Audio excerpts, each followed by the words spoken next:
Everybody, happy Thursday. I hope you're doing okay. I know that it's difficult to stay in your house, but it is important, and hopefully you're getting to spend some good time with family, and also hopefully you'll have time to practice some English. So I wanted to tell you a little bit about what we're going to do for class today.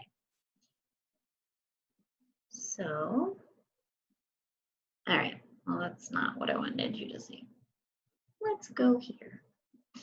Okay, so today's lesson is going to be on page 42, and we're going to talk about statements and questions using there is or there are.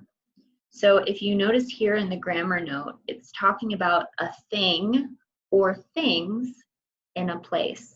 So if it's one thing, you would use there is. So let's use this as an example. How many bedrooms are there? If there's one bedroom, you say there is one bedroom. But if there's more, you say there are two bedrooms or there are three bedrooms, okay? If it's negative, we already talked about how to make this negative, right? Is not and are not, but you can make them a contraction to isn't and aren't. So this says there is a school nearby, one school. There isn't a school nearby. There isn't a single school nearby.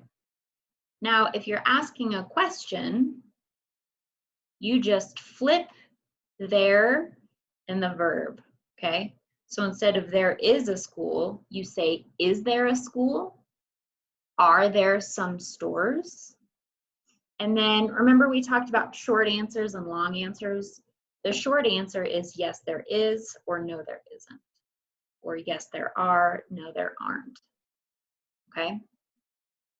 So we talked last class about looking for an apartment. And so these are questions that you will ask if you're looking for an apartment, right?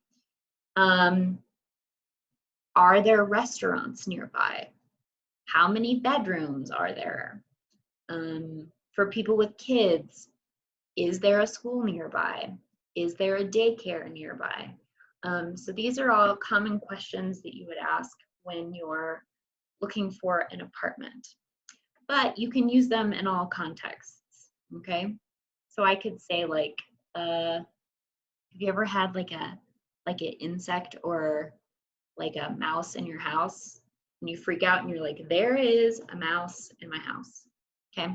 So there is when you're just talking about a thing or things in a place, okay? So there's some practice here that you can do for that. I'm also gonna link this. It's just practicing when to use there is and there are. There is for singular and there are for plural, so more than one, okay? So you can also practice here.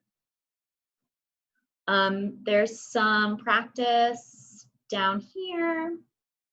And I just want to let you know, in my English lab, if you open it and you go to eText here at the top, it'll open the book like this so that you can read through everything. And then if there's, say, like a video or listening activity, it's not working, is it? Uh-oh. All right. Well, if there's a video or a listening activity, you can do it in the book. Okay, so just do page 42 for today, as well as this exercise online. And also, please do my English lab. So if you go to Unit 3,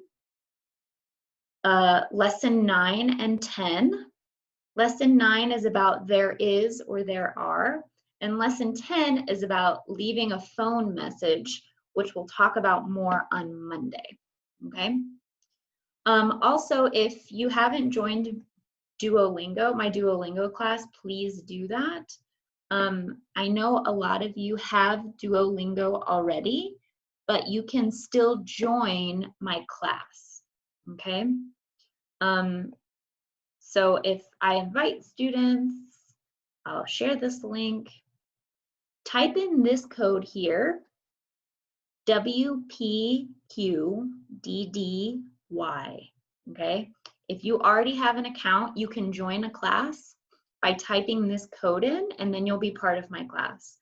It's important that we are able to keep track of how much time you spend learning English, so that we can keep having these classes, okay? So page 42 in the book, this exercise online, and then please join my Duolingo class and do as much of that as you can, all right? So I hope that you all have a wonderful weekend, and I look forward to seeing all the work that you do. All right, see you Monday, bye.